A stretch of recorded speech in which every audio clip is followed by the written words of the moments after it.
¿Sabes? Esta generación es una generación en la cual tenemos muchísimas opciones, muchísimas posibilidades y hasta podríamos decir que es una generación Netflix, digámoslo así. ¿Por qué una generación Netflix? ¿Les ha pasado que de repente tienes un tiempo de esparcimiento, de ocio o de descanso y que dicen, vamos a ver algo en Netflix o en mi plataforma, la que tú tengas ahí para streaming? Y resulta difícil de repente decidir qué ver, ¿cierto? Yo recuerdo que de niño, en mi infancia, no hace muchos años atrás, en realidad era muy fácil tomar ese tipo de decisiones, porque las opciones eran ver televisión o escuchar la radio. Dos opciones, no había mucho, ¿no? Entonces decías, bueno, la radio no me gusta mucho, no me interesa lo que van a estar diciendo, no les sé sintonizar, así es que fácil la decisión, veamos televisión. Y lo que decíamos era, bueno, si ya estamos en casa y si la opción era ver televisión, las opciones se reducían a canal 2, canal 5, canal 7, canal 11 y canal 13. Por default descartábamos el canal 11 porque era demasiado cultural. Entonces decíamos, bueno, las opciones se reducen y eso es todavía más fácil de tomar una decisión. Entonces, eso era lo que sucedía, era muy sencillo, muy fácil, pero al día de hoy, ¿te ha pasado que de repente tienes el control o estás moviendo el dispositivo y empiezas a ver las opciones y pasa una, dos, tres, y cuando menos te das cuenta pasaron 45 minutos y no sabes qué ver? Tantas opciones, tantos títulos, tantas posibilidades. Y nada más para estresarte un poco, quiero decirte que Netflix tiene activas 5,222 películas, 2,357 series, lo cual suman un total de 7,579 posibilidades. ¿Qué te gustaría ver el día de hoy? ¿Sí o no resulta más difícil, cierto? Y por si fuera poco, cambiemos a lo mejor de plataforma. Tú dirás, no, es que yo soy de HBO Max. Bueno, 1,265 títulos. Disney Plus, 2,426 títulos. Prime Video, 6,047. Apple TV, 10,303. ¿Con cuál te quedas? Y eso por mencionar algunos, porque hay más de 50 plataformas diferentes. Y entonces, yo lo que he aprendido es que entre más opciones es más difícil tomar una decisión. Es más, hermanos varones, ¿quieren un buen consejo que pueden hacer con sus esposas? Esto por la misma ofrenda que ya dieron, miren, por la misma. Cuando tú quieras que tu esposa tome una decisión, no le abras un abanico de posibilidades. No digas, oye, vamos a pintar aquí esta recámara y la lleves a Comex y muéstrame toda la paleta de colores. No hagas eso. Dale 3 opciones y más.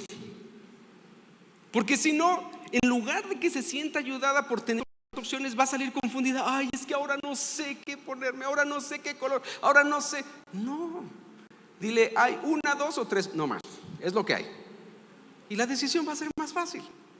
Porque efectivamente esta generación nos cuesta mucho tomar decisiones, no porque en sí sea difícil tomar decisiones, sino porque tenemos tantas posibilidades que resulta difícil no querer perderse la mejor y tratar de encontrar la mejor cuál será, y al final terminamos desilusionados porque no nos dimos cuenta que la decisión que tomamos no necesariamente fue la mejor. Y entonces yo te pregunto, ¿qué quieres ver hoy? ¿Qué es lo que vas a decidir? Y tomamos la decisión de delegarlo. Tú decide. ¿Les ha pasado? ¿Les ha pasado que al final nos cuesta tanto? Y una de las preguntas que como siervo de Dios más me hacen es, ¿qué es lo que Dios quiere que haga? ¿Cuál es la voluntad de Dios para mi vida? Y yo no sé si en algún momento te lo has preguntado. Yo se lo he preguntado a Dios, Señor, ¿qué quieres que haga? De repente todavía, Señor, ¿cómo puedo tomar una decisión? Y sabes, lo que hoy tú tienes que aprender es que las decisiones que tomes hoy definirán la historia que vas a contar el día de mañana. Esa es una gran forma de saber y de un criterio para tomar mejores decisiones. Y mira, esto me lleva al primer punto. Tomar una decisión es la única distancia que te separa de lograr un cambio completo en tu vida. Esa distancia de lograr un cambio en tu vida está a solamente una decisión de distancia.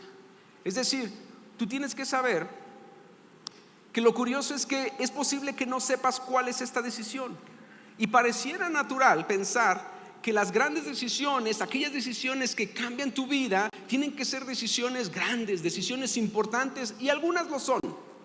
Yo creo que todos en esta vida podemos saber que algunas decisiones son relevantes y que efectivamente son para toda la vida. Por ejemplo, cuando vas a tomar la decisión de estudiar una carrera, qué difícil. Imagínate, generalmente cuando decides estudiar una carrera ni siquiera mayor de edad eres.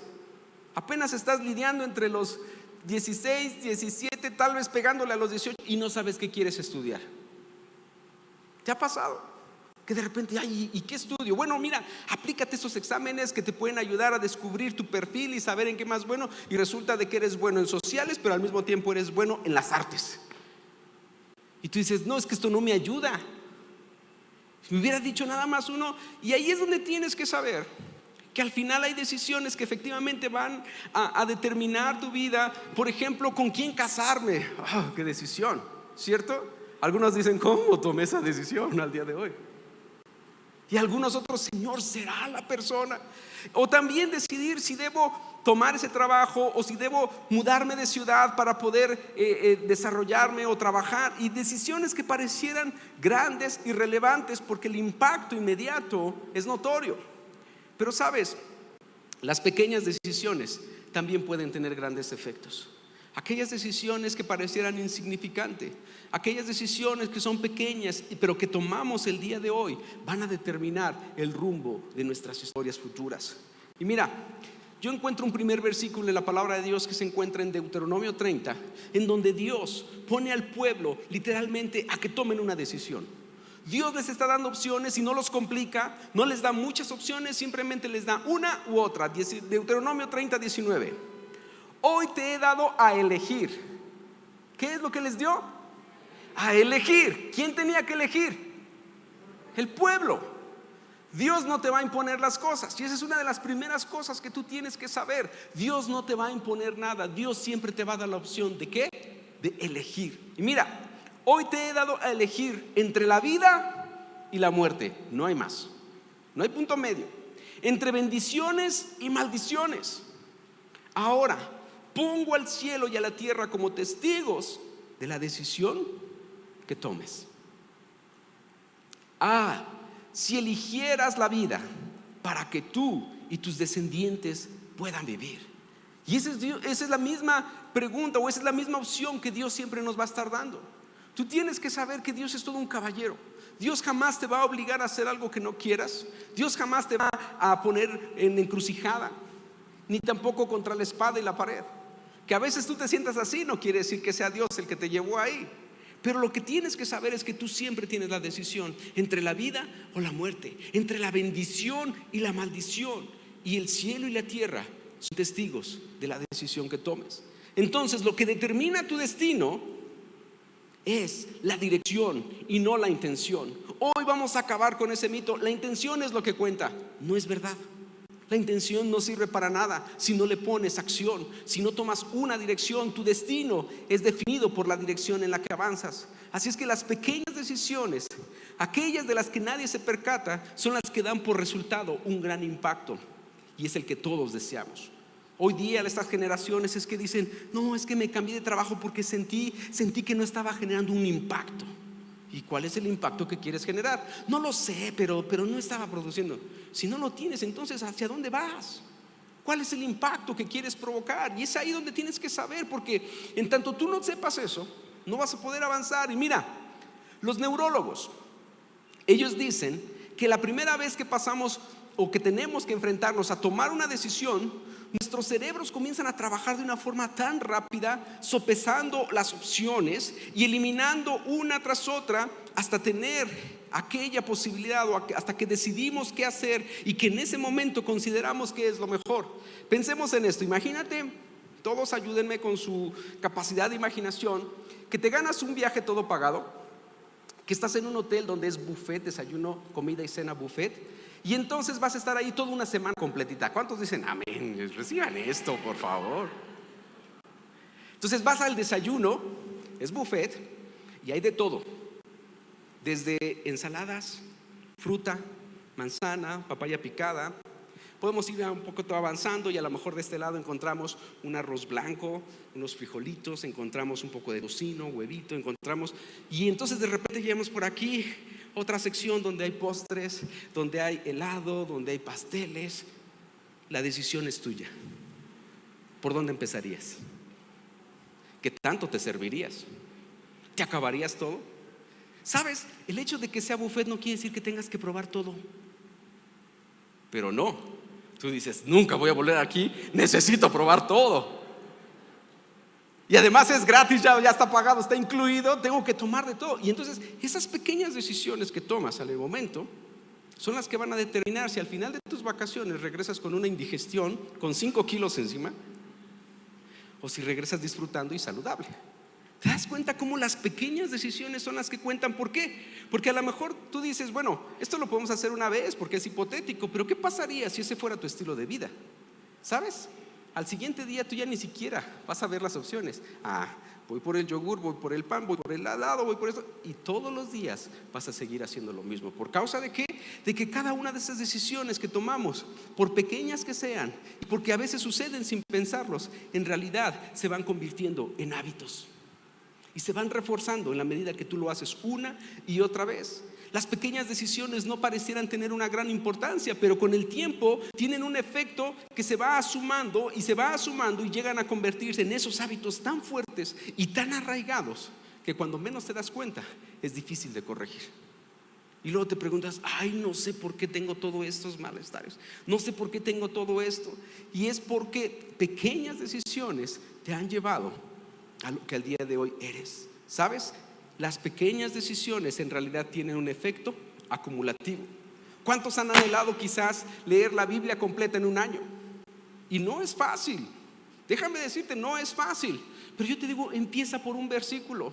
Hermano, ¿un versículo? Claro que sí, si tú lees un versículo cada día, al final de la semana ya vas a estar 7 versículos adelante que al principio. Pareciera tan sencillo. Sí, hermano, es que orar es bien difícil. Comienza por 1 minuto. Al final de la semana vas a estar 7 minutos más adelante de tu meta. Y las pequeñas decisiones son las que te van a llevar. Y mira, esto es importante porque el siguiente punto es que a Dios le importa más el quién por encima de el qué. Y voy más a detalle, voy a profundidad. Es decir, Dios está más interesado en la persona en quien te vas a convertir por encima de lo que vas a hacer. Y aquí hay una gran revelación, ¿sabes?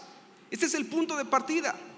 ¿Qué es lo que quiere Dios de mí? ¿Cuál es la voluntad de Dios para mi vida? En realidad tenemos que saberla y está claramente descrita. La palabra de Dios dice, 1 Tesalonicenses 4:3, la voluntad de Dios. ¿La voluntad de quién? La voluntad de Dios es que sean santos. ¿Cuál es la voluntad de Dios?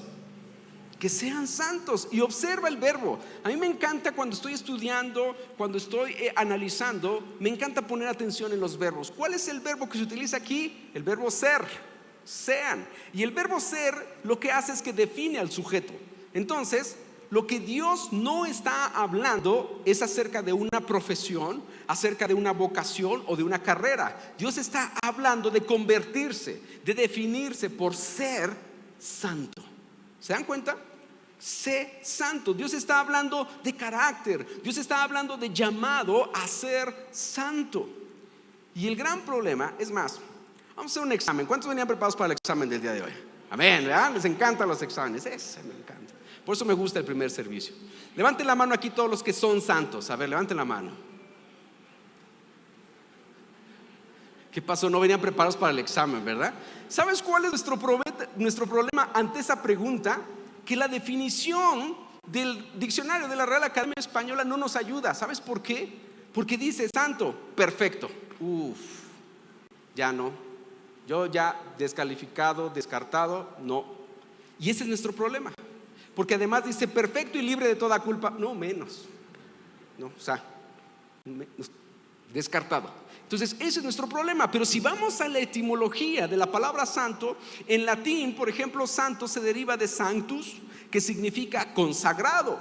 Bueno, consagrado, sí, yo me he consagrado a Dios, yo he buscado a Dios y todavía fallo, pero sé que estoy consagrado. Si vamos a la etimología del griego, la palabra santo se traduce como aigios, que hace referencia a apartado, puesto aparte para una función. Bueno, sí, yo sé que Dios me ha apartado, yo sé que Dios me ha escogido para una función específica. Y si vamos al hebreo, la palabra kados significa elegido por Dios o diferenciado por Dios. ¿Cuántos aquí pueden levantar la mano y decir: yo sé que soy elegido por Dios? ¿Te das cuenta cómo es más fácil? Porque efectivamente entendemos que somos elegidos por Dios, no porque seamos buenos, no porque seamos perfectos, sino por su gracia, sino porque realmente Él nos escogió antes de la fundación del mundo. ¿Cuántos dicen amén a esto?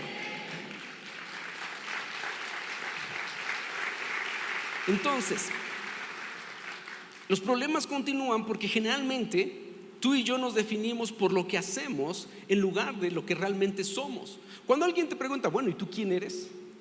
¿Cuál es tu respuesta? ¿Tu respuesta es tu profesión, tu oficio? Bueno, yo soy contador. No, yo soy abogado, soy licenciado, soy arquitecto, soy content management de redes sociales, soy el CEO de la empresa, soy el presidente plenipotenciario de asuntos sin importancia. O sea, ponle el título que le pongas, eso en realidad es lo que haces, no es lo que eres. Cuando yo entendí esto y cuando alguien me pregunta: oye, bueno, preséntate, dinos quién eres, yo empiezo diciendo algo así como: mira, yo soy esposo, soy padre de 2 hijos, soy hijo de Dios, eso es lo que soy vecino, soy amigo, eso es lo que soy. ¿Y a qué te dedicas? O sea, platícanos. Lo que tú querías saber es qué es lo que yo hago para ganarme la vida. Qué diferente, ¿verdad? ¿Te das cuenta? Cuando tú tienes claridad, y por eso es que cada domingo soy la persona que Dios dice que soy, y lo creen, amén. ¿Y quién eres? Contador. Licenciado, dígame licenciado, ¿no?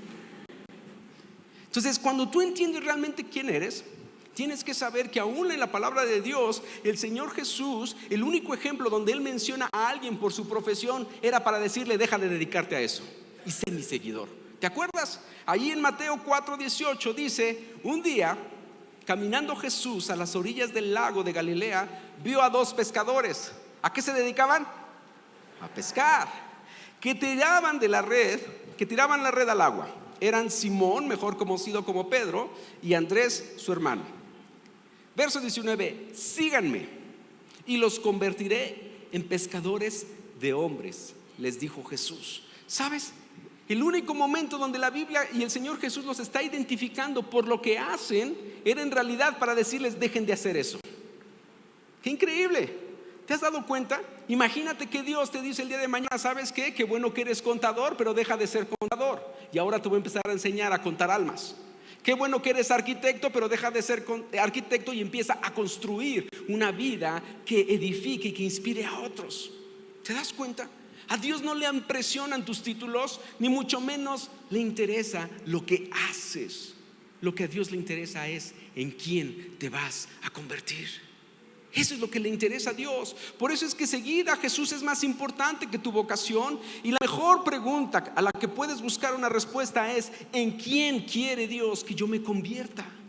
Cuando tú haces esa pregunta a Dios, Dios va a estar: estaba esperando que me preguntaras eso, porque justamente es lo que Dios quiere. Y si tú comienzas con esa pregunta, la respuesta va a dar dirección a tu vida. La respuesta va a dar guía, te va a dar propósito, te va a dar sentido de vida. Señor, ¿en quién quieres que me convierta?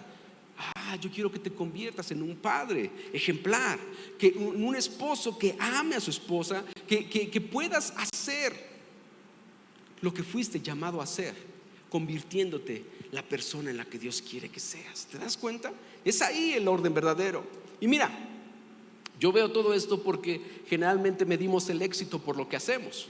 El éxito no es otra cosa más que poner la escalera sobre alguna meta, y cuando tú llegas a ella decimos: alcancé el éxito. Pero sabes, el siguiente punto nos dice que el éxito nunca llega de forma repentina. El éxito no es algo como que de repente iba caminando y ¡pum!, fui el mejor empresario. De repente empecé a hacer esto y de la noche a la mañana. No, el éxito no es así. Porque sabes, detrás de cada gran historia siempre hay otra historia. Siempre hay una historia que a veces poco se cuenta, y pocas veces llega el éxito antes de que pase mucho tiempo, disciplina y arduo trabajo. Quienes han alcanzado cierto éxito te lo podrán decir. Mira, esto no fue de la noche a la mañana. Esto requirió trabajo, esto requirió tiempo, disciplina. Y lo que eventualmente se convirtió en éxito es precisamente la fidelidad en esmerarnos por hacer las cosas comunes, desarrollar hábitos productivos y permanecer fieles en aquello que nos va a llevar al éxito. Eso es lo que realmente nos lleva al éxito. Entonces yo veo en la Biblia algunos ejemplos y me encanta porque la Biblia está repleta de ejemplos, pero el día de hoy solo quiero tomar dos de ellos y el primero está en David. ¿Te acuerdas de David? Aquel que podríamos apodarle el matagigantes, ¿sí? David el matagigantes, perfecto. Mira, Samuel, primer libro de Samuel, capítulo 17, verso 34 nos dice: pero David insistió, he estado cuidando. ¿Qué estaba haciendo? He estado cuidando las ovejas y las cabras de mi padre.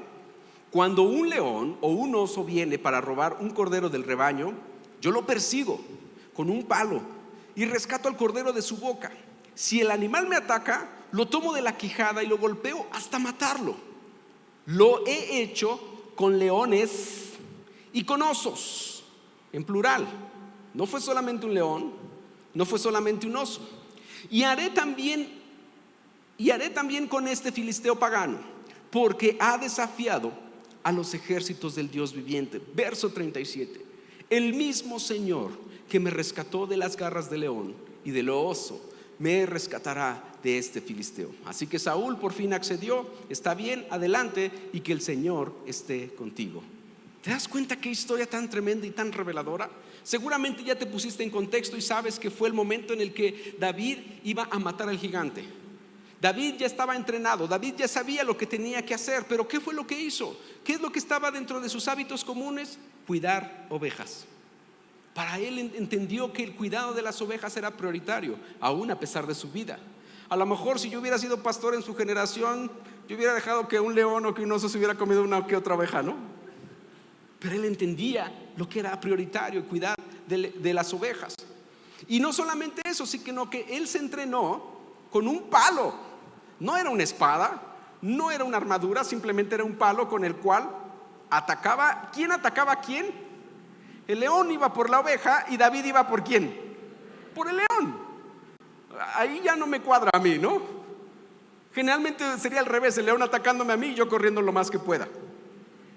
Pero David no. David dice: yo agarraba un palo y yo atacaba al león o al oso, y si el león o el oso me intentaban atacar, entonces yo lo mataba.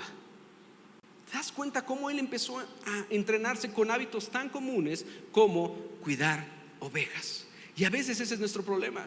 Minimizamos las pequeñas tareas, minimizamos los hábitos comunes, como pudiera ser el tender tu cama todos los días, aunque no digas amén el día de hoy. Ay, hermano, queríamos llegar a tiempo, luego tendemos la cama. Es un pequeño hábito, como lavarse los dientes y utilizar hilo dental. No me saludes de frente, nada más decir Dios te bendiga, hermano. ¿Me explico? Son hábitos tan sencillos, tan comunes, tan pequeños, que en realidad te van a llevar al éxito. Y eso fue lo que hizo, esa fue la historia detrás del éxito del matagigantes. ¿Qué fue lo que hizo antes?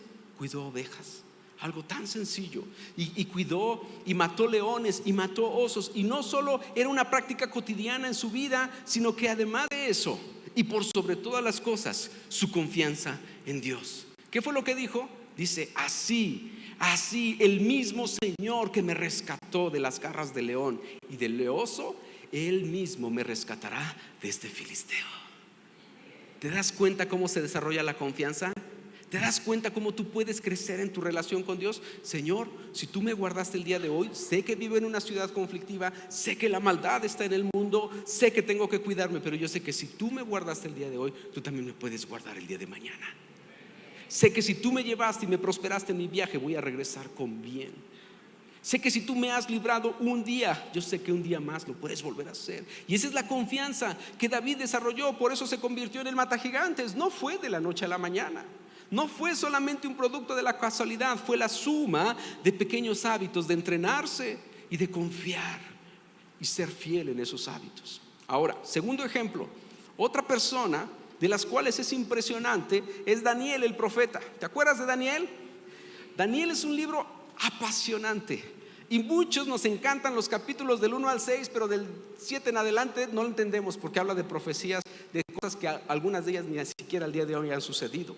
Y es complicado, pero ¿cómo llegó Daniel a ese nivel de entendimiento? ¿Cómo fue? Precisamente lo encuentras en los primeros capítulos. Y mira, en el versículo 3 de primera de Daniel claramente hay una instrucción en donde nos deja ver, y nada más para ponerte en contexto, para que no te agarre yo en curva. Daniel vivió en una época en la que el pueblo de Judá ya se había peleado con sus hermanos, los de Israel, ya se habían dividido. Israel ya había casi desaparecido porque se los habían llevado cautivos al norte, y Judá, que vivía al sur de la ciudad o al sur de la nación, ellos estaban siendo en ese tiempo conquistados por Babilonia a través del rey Nabucodonosor. ¿Ya te ubicaste en la historia? ¿Estás conmigo? ¿Sí? ¿Todos juntos? Ok. Entonces llega Nabucodonosor, conquista al pueblo de Judá y se los lleva cautivos, y da una orden bien específica en el capítulo 1, verso 3 de Daniel, en donde dice que Nabucodonosor manda a traer jóvenes. Fíjate, y eso es clave. Manda a traer jóvenes de la familia real, no de cualquier familia, de la familia real de Judá, que tenían estas características. Y mira, nada más escucha las características: sanos, fuertes y bien parecidos. Por ahí algunos ya nos daríamos por descartados, ¿no? Bueno, estoy medio sano, estoy medio fuerte, pero bueno, ahí la dejamos, ¿no? Por si fuera poco, verso 4 le agrega otros requisitos. Asegúrate de que sean bien instruidos en todas las ramas del saber, o sea, que tengan 10 de calificación para pronto, para que me entiendas. Que sean buenos en la escuela, que estén dotados de conocimiento y de buen juicio, y que sean aptos para servir en el palacio real. Es decir, no solamente los quiero sanos, fuertes y guapos, sino además de eso quiero que sean buenos en la escuela, obedientes y serviciales. Nada de que, ¿y yo por qué tengo que hacer eso? ¿Cuántos quieren gente así que les ayude? Vámonos, ¿cierto? En realidad él estaba poniendo todos estos requisitos. Y mira, esto me lleva a mí, de verdad, le dediqué varios minutos, varios momentos a investigar un poco más de esto, porque yo me pregunté, ¿qué edad tenía Daniel más o menos en ese tiempo? Él era un joven, y hoy día para nosotros los jóvenes como que es un rango muy amplio, ¿no? Es un joven de 39. Ya es más chavorruco, ¿no? En realidad eran jóvenes, ¿sabes? Los judíos a partir de los 12 años ya los consideraban como hombres. Entonces probablemente estos jóvenes estaban entre los 14, 15 o 16. Entonces realmente estaban jóvenes. Y tú dirás, ay no, el niñito de 15 años, ¿no? Sí, maduro, no es un niño. Tiene 15 años, ya puede hacer muchas cosas, ¿cierto? Entonces cuando uno entiende eso, dices, bueno, Daniel más o menos tenía esa edad. Y empiezo a investigar un poco en las fechas, en las historias, y me doy cuenta que el capítulo 1 de Daniel fue escrito en el año del rey Darío, en el año en el año tercer año del rey Joacim. Él todavía fue el rey de Judá cuando fue capturado por Nabucodonosor. Y me voy a la historia, y eso coincide con el año 605 antes de Cristo. Guarden ese número aquí los que son buenos en matemáticas: 605 antes de Cristo. Entonces después de eso, yo me voy al capítulo 6, en donde está la historia a la que voy a llegar. Y me doy cuenta que el capítulo 6 de Daniel sucede en el año 539, ya durante el reinado de Darío de Persia. Sé que algunos ya se perdieron, dicen, no, que está hablando en lenguas. No te pierdas. Lo que quiero llegar a la conclusión es así de sencillo.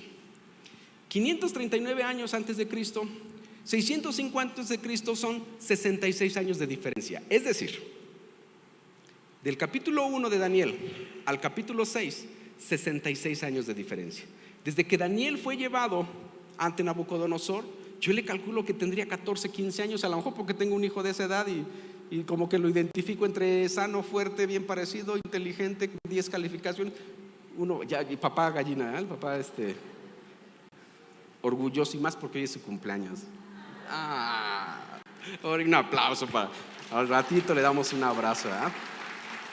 Entonces yo lo pongo a ver y digo, Daniel era un jovencillo, o sea, tenía todo eso. Y de ahí al capítulo 6, que es el que al quiero llegar, habían pasado 66 años. Si él tenía 14, él estaba ya rondándolo entre los 70 y los 80 años. ¿Y qué sucedió? Pues Daniel tuvo la experiencia de ver cómo pasó el rey de Judá, el rey Nabucodonosor, el rey Belsasar y el rey Darío de Persia. Y cuando el rey Darío estaba en su apogeo, dice el capítulo 6 de Daniel, que él nombró 120 sátrapas. ¿Qué son los sátrapas? Son gobernadores. Entonces el reino, el imperio de Babilonia era tan grande que estaba sobre 120 ciudades, digámoslo así. Imagínate un gobierno de 120 ciudades, era algo grande. Y para poder administrarlos, este rey puso a 3 administradores para que ellos gobernaran o ellos dirigieran a los 120 sátrapas. Y dentro de esos 3, ahí estaba Daniel. Ya no era un jovencito, ya habían pasado 66 años más o menos. Y entonces ya era un hombre, ese sí era maduro, ese sí seguro tenía sabiduría, como dicen, más conocimiento por viejo. Y entonces, estando en esa situación, sucede esta historia. Dice ahí Daniel 6 verso 4: entonces los demás administradores y altos funcionarios comenzaron a buscar alguna falta en la manera en que Daniel conducía sus asuntos de gobierno, pero no encontraron nada que pudieran criticar o condenar. ¿Qué encontraron? Nada. Era fiel siempre, responsable y totalmente digno de confianza. Verso 5. Finalmente llegaron a la siguiente conclusión. ¿A dónde llegaron? A una conclusión. Nuestra única posibilidad de encontrar algún motivo para acusar a Daniel será en relación con las normas de su religión. ¿Te das cuenta cómo fue que Daniel llegó a esa posición? No fue de la noche a la mañana, fue una historia que se tejió a lo largo de 60 años. ¿Y cómo fue posible? Bueno, el favor divino sobre la vida de Daniel fue el resultado de una pequeña decisión que él tomó en algún momento, en algún punto de su vida. Él tomó una decisión que se construyó y que lo llevó a este favor. No sabemos cuándo Daniel tomó esa decisión, la Biblia no nos lo revela con precisión, pero lo que sabemos es que esa decisión fue la que convirtió a Daniel en un hábito que lo cambió por completo su historia. Avancemos. Daniel justamente era esa persona en las cuales los reyes lo quieren cerca, porque son fieles, porque son entendidos, porque son buenos administradores. ¿Te identificas? ¿Te das cuenta lo que Dios quiere por ahí? De modo que sus oponentes, tú sabes que cuando hay una posición, siempre va a haber gente a la cual le va a dar envidia tu posición, y la va a pelear, y la va a querer. Y eso es justamente lo que pasó con Daniel. Entonces la única forma en la que ellos pensaban que podían hacerle algo era en relación a su religión. Verso 7: todos nosotros, administradores, autoridades, altos funcionarios, asesores y gobernadores, nos hemos puesto de acuerdo en que el rey apruebe una ley que se haga cumplir estrictamente. Ordene usted que en los próximos 30 días todo aquel que ore a quien sea, divino o humano, excepto a usted, su majestad, sea arrojado al foso de los leones. ¿Ya te acuerdas de esa historia? Daniel en el foso de los leones. Yo pensé que era un chavito cuando llegó ahí. Él tenía casi 80 años. ¿Tú crees que los leones se les iba a antojar? Ya está medio rancio, yo creo, ¿no? Y entonces, pero yo me pregunto aquí, ¿sí o no es absurda la ley que estaban pidiendo que se promulgara? ¿Por qué un rey que gobierna sobre tantas ciudades quería que se aprobara algo así? Es sencillo, porque esa ley era una caricia al ego. Así de sencillo. Era una caricia al poder. Entonces, verso 10: sin embargo, cuando Daniel oyó que se había firmado la ley, fue a su casa y se arrodilló como de costumbre en la habitación de la planta alta, con las ventanas abiertas que se orientaban hacia Jerusalén. Oraba 3 veces al día, tal como siempre lo había hecho, dando gracias a Dios. ¿Cuál es esa pequeña decisión y ese pequeño hábito que Daniel hizo? Orar todos los días en dirección hacia Jerusalén 3 veces por día. Una pequeña decisión. ¿Cuándo tomó esa decisión? La Biblia no nos lo revela. No sabemos si fue desde que fue llevado a Jerusalén. No sabemos si fue desde antes. Quizás una madre atrás de él le dijo: hijo, tú tienes que orar todos los días y tienes que buscar a Dios en la mañana, tarde y noche, y ora al Señor. Tú no sabes en qué momento. Yo no lo sé, no me lo alcanzo a imaginar, pero esa decisión fue la que lo sostuvo durante 60 años fuera de su nación. Y mira, verso 8: sin embargo, Daniel 1:8, me regreso al capítulo 1, Daniel 1:8 dice: sin embargo, Daniel estaba decidido. ¿Cómo estaba? Decidido a no contaminarse con la comida y el vino dados por el rey. Quiere decir que desde que Daniel llegó a Babilonia, a pesar de que fue contra su voluntad, a pesar de que fue como esclavo, a pesar de que él tenía que servir en el reino y por lo tanto tenían que convertirlo en eunuco. ¿Sabías eso? Por eso es que Daniel tomó una decisión, y quizás fue en su juventud, quizás fue a sus 13, 14 o 15 años, y él dijo: yo he decidido no contaminarme con esta cultura, no contaminarme con lo que el rey me ofrece, no contaminarme con lo que esta nación, este mundo me ofrece. Y yo no sé, pero quizás ahí fue cuando él empezó a decir: Señor, la única forma de que yo me mantenga sin contaminarme es orar 3 veces al día. Yo no sé si sus oraciones eran de 1 hora o quizás de 5 minutos, pero eran todos los días. Eran todos los días. Y eso fue lo que convirtió a Daniel en un hombre de decisiones, de convicciones y de motivaciones firmes. ¿Te das cuenta? Eso fue lo que realmente lo libró del foso de los leones. Una convicción, un hábito tan fuerte y tan arraigado de buscar a Dios todos los días. ¿Sabes por qué? Porque tenía una motivación. Y esto nos lleva a este punto. Las motivaciones importan delante de Dios. Las motivaciones, motivar viene de moverse. ¿Qué es lo que realmente te mueve? ¿Qué es más importante? ¿Lo que haces o el por qué lo haces? ¿Qué es lo que realmente es importante?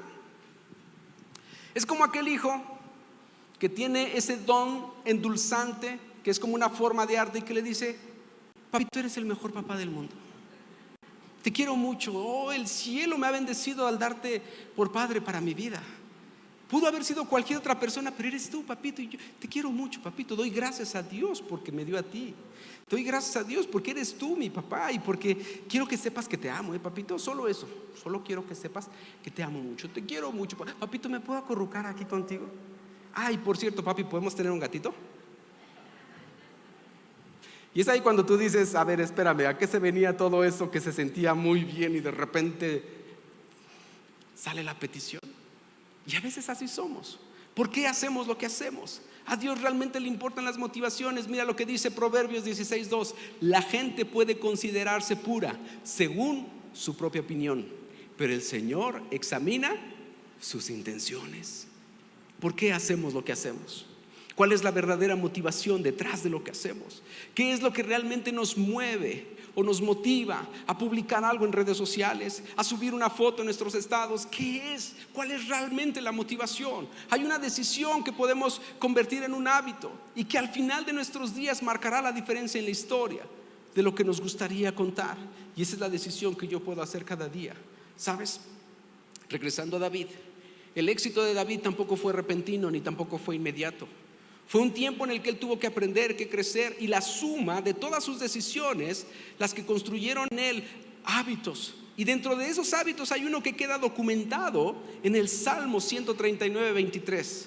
Fíjate lo que dice: examíname, oh Dios. Si de por sí ya no nos gustan los exámenes, ¿cierto? ¿A cuántos sí les gustan los exámenes? Yo ya no, de repente no. Ahora imagínate que tú llegas con el maestro y dile: ¿me puede aplicar un examen el día de hoy? Parece raro. Pues así estaba David. Examíname, Dios, conoce mi corazón, pruébame y conoce mis pensamientos, señálame lo que a ti te ofende y guíame por la senda de vida eterna. ¿Sabes? Pedir a Dios que Él te examine es la mejor decisión que tú puedes tomar el día de hoy, y que tiene el poder realmente de redireccionar tu vida, y pedirle que cada día Él sea el que examine tus intenciones. Señor, ¿realmente por qué lo estoy haciendo? ¿Realmente soy auténtico en lo que estoy diciendo? ¿Realmente soy yo al hacer lo que hago? ¿O estoy queriendo pretender? Mira, una radiografía puede ver por sobre tus músculos y llegar a tus huesos y saber si están o no están bien. Un ultrasonido puede ver a través de tus músculos y llegar hasta tus órganos vitales dentro de tu cuerpo. Pero una oración sincera a Dios puede ver a través de tu alma, hasta lo profundo de tu corazón, y conocer tu verdadera motivación. Y tú puedes cerrar tus ojos y decirle: Señor, examina, conoce mi corazón, Realmente, ¿qué es lo que me motiva a hacer lo que hago? Y aún David más adelante lo escribe en el Salmo 17. Dice: pusiste a prueba mis pensamientos. ¿Quién lo hace? Dios. Pusiste a prueba mis pensamientos y examinaste mi corazón durante la noche. Me has escudriñado y no encontraste ningún mal. Y fíjate cómo termina: estoy decidido. ¿Cómo estaba? Decidido a no pecar con mis palabras. ¿Te das cuenta? Lo mejor, el mejor hábito, la mejor decisión, esa pequeña acción que puedes hacer todos los días de tu vida, es decirle a Dios: Señor, examíname. Yo sé que no soy perfecto, pero sé que soy santo. No porque sea bueno, sino porque santo significa apartado para Dios. Porque santo significa consagrado para Dios. Porque santo quiere decir que tú me has escogido y yo sé quién soy en ti. ¿Te das cuenta cómo cambia la perspectiva? Esa pequeña decisión es la que cambia tu motivación. Esa pequeña decisión es la que cambia inclusive tu forma de hacer las cosas. ¿Lo sabías? ¿Por qué hacemos lo que hacemos? ¿Qué es lo que nos mueve? Y a veces tristemente lo decimos: bueno, es que estoy en ese trabajo porque es el que me da para comer.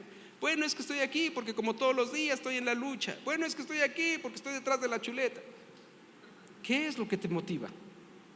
¿Qué es lo que realmente te motiva? Tú puedes cambiar tu motivación. Mira, no me gusta necesariamente lo que hago, pero sé que es un tiempo en el que tengo que esforzarme.